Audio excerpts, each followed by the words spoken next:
Hey there, this is Samantha McCarthy. I am going to tell you a little bit about my last name, McCarthy. I am sure that we all have heard about the name like McDonald's, maybe McConnell's Mills Park, the town called McHenry, Maryland. All of these places and locations may ring a bell in your mind compared to the last name of McCarthy.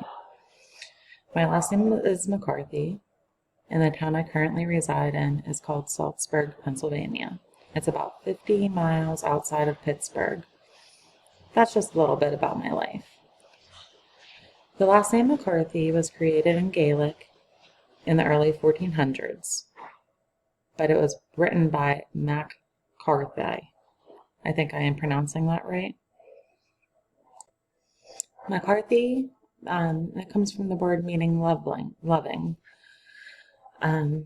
When researching the last name, reading through the various origins made, it made me question where the loving actually came from. But that is besides me.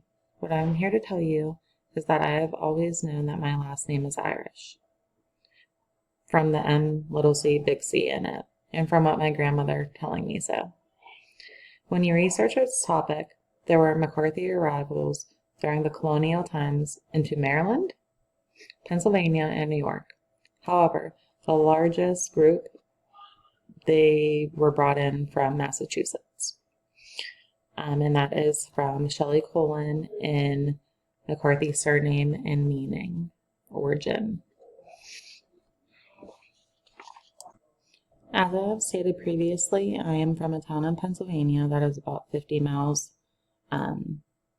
southern of Pittsburgh, called Saltsburg. Saltsburg is a quaint little town. It's filled with slow-paced restaurants, bars, fire halls, farms, lots of farms. The river, we call the locals river rats. But I wasn't born in Saltsburg, but I always had a little southern twang of talking, as my boyfriend says. As well as also having this so-called twang, I believe also that I picked up a few words from the language that we call Pittsburghese. Pittsburghese is a little different. I'm going to tell you about it actually. So, if you are a true Pittsburgh person, born and raised in Pittsburgh, yinzer is a common word that is said, such as redding up, gumband, yins, dippy, G-jet, and at are all normal words coming out of your mouth. And more than likely, you don't even think twice about it. For some of you reading this, your heads may be tilted to the side, asking, what in the world is she saying? After a day at work, we may go home and read up a bit instead of cleaning the entire house.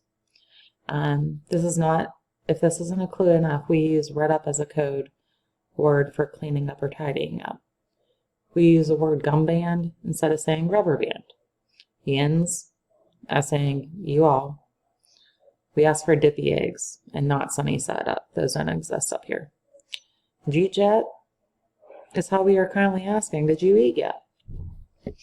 Researching words has not really been a hobby to me.